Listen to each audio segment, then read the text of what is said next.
And so I gave them like 3 hours to complete these challenges. And we're going for 3 hours. They blew the power out of MIT Media Lab. It's like the best. It felt like an intellectual victory. I was like, yes, like these super smart kids, they like blew the power. And so we get to the 3 hours. I mean, one of the kids burnt themselves. I got videos like he burnt themselves like trying to get the lighter, and they almost got the tape player. I think if they'd had probably about 3 more hours, they'd have figured all this stuff out. But I had 2 goals with that.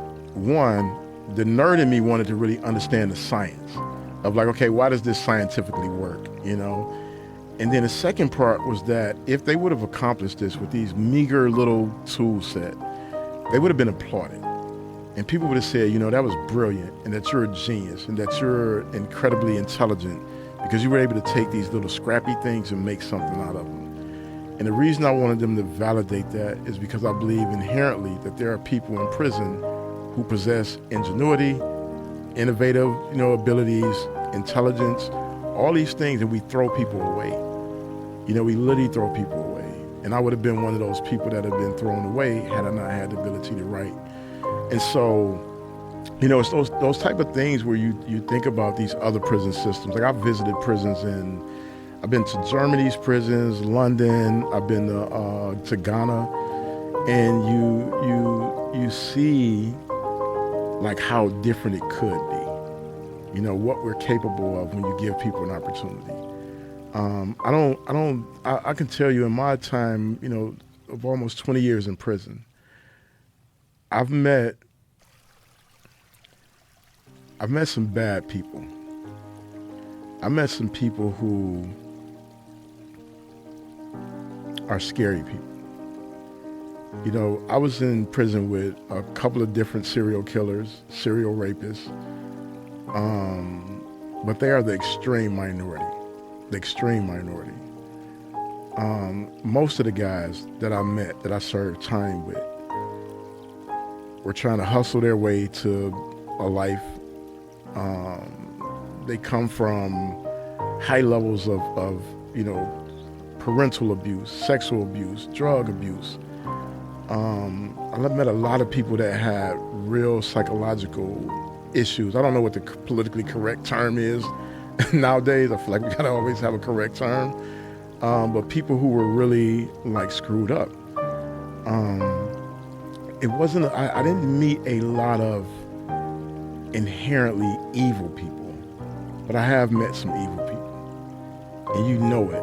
Like it's not even a doubt in your mind of what you're dealing with when you meet these people. But we're lazy, man. You know, we're lazy because if we can just slap a title on you and just categorically say like everybody's, you know, you convicted of a murder, you're a murderer, and that's everybody. It's not everybody's story. All of us don't arrive there, you know, and it's, you know, the time that I did was the consequence of the choice I made. And I accept that.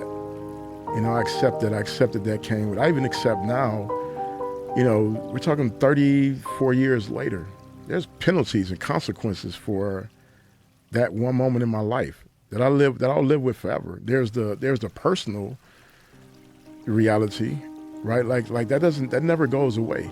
You know, like that understanding of what damage I've caused to this family is something that never goes away. And then there's the societal consequences that, you know, at this stage in my life, they're not the same as they was the first day I walked out, but they remind me of exactly what society thinks of me when I deal with them, you know? And I think that we should be able to earn the trust of society back. You know, I think you got to put the work in. You know, I don't think that anybody should just be handed a free card. But I think you should be given an opportunity to prove yourself. You know, that you can contribute and that you want to contribute. And I can tell you, like, the guys that I deal with, man, there's so many of these guys that can contribute if we just stop throwing people away. Yeah, the system is just set up to punish. They're set up to just lock people up so they're off the streets so that other people don't have to deal with them. But they are, like you said, they are going to get out, most of them, and they're not going to be rehabilitated, and oftentimes they're hardened, and it's oftentimes even worse. Absolutely. And there's so little effort put into how to fix things. How do you make it better? What do you do that you can help these people contribute, and you can have them come out of jail actually a better person, which is possible. Absolutely. Yeah, and I think you have to look at the system holistically, right? Because it's not even just the men and women serving time that suffer. Like the officers who work there, it's a brutal job, man. Yeah. They suffer. Like they're not happy people. Oh no. You know, and they're not happy because their job forces them to have a persona of toughness. Mm-hmm. You know, you have to, the way that it was originally designed is you have to have a wall up between your humanity and the people that you're tasked with policing. Right. And that makes it tough because you have to come into this world for most of the time 60 hours a week. So most of those people have to make overtime in order to, you know, provide for their families. And you got to wear a mask for 60 days out of the week. And then you got to come in and you got to see people, you know, at their worst more than just the moment you arrest them, right? Like a police officer on the street, they're arresting a lot of times people at their worst moment, then they pass them off. Correctional officer, you walk into this environment every day. You have to deal with somebody who is in the cycle of their worst moment. And the violence, the chaos, the smell, the lack of tools and resources where you have to untangle the chaos. You have to untangle the violence. You have to jump into the fray when a guy is butchering another guy. And then you have to go home with that. You know, you have to carry that home. And the higher security levels, that's happening all the time. Somebody's getting stabbed on the yard all the time. You know, somebody's getting maimed and getting, you know, bludgeoned, you know, on a regular basis. And then you have to deal with that. You know, it's the interesting thing about how, you know, at one point I didn't have empathy for correctional officers. You know, they were the enemy. Like, you're holding me in prison, not realizing I'm really the one that's responsible for me being there. But over time, man, I remember I started to get empathy in the craziest of ways, man. You know, this officer came to do a strip search, and I refused the strip search. I was in that rebellious state. And I just remember, like, thinking to myself after that, like, man, this is his job. You got to come and look at somebody's ass. You know, his fat asses, skinny asses, hairy asses. This is your job. How can you be a happy person? Right. You can't be happy. Like, you gotta go in the visiting room and you see this guy out here with his kid and his family, and when he leaves there, you have to strip search this person.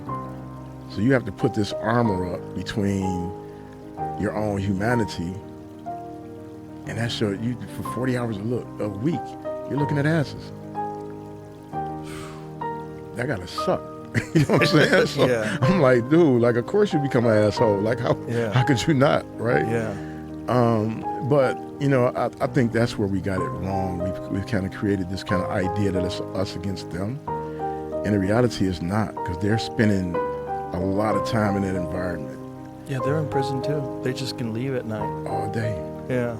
And It's a different kind of prison Yeah. because they're in control and they can quit. But a lot of them, they're probably imprisoned by their bills too, so they can't quit. Absolutely. And in a lot of the environments where these prisons are located, there's no other jobs. No, that's the only industry. Yeah. That's the only industry. The fact that prison is an industry is also insane. The fact that privatized prisons are an industry. When I found out that prison guard unions lobby to keep drug laws on the books, Yeah. I remember that moment. The moment that I found that, I was like, that is evil. Yeah. You're using people as like batteries to generate money. Absolutely. Absolutely. And private prisons they want more people in there because that's how they make money. Yeah.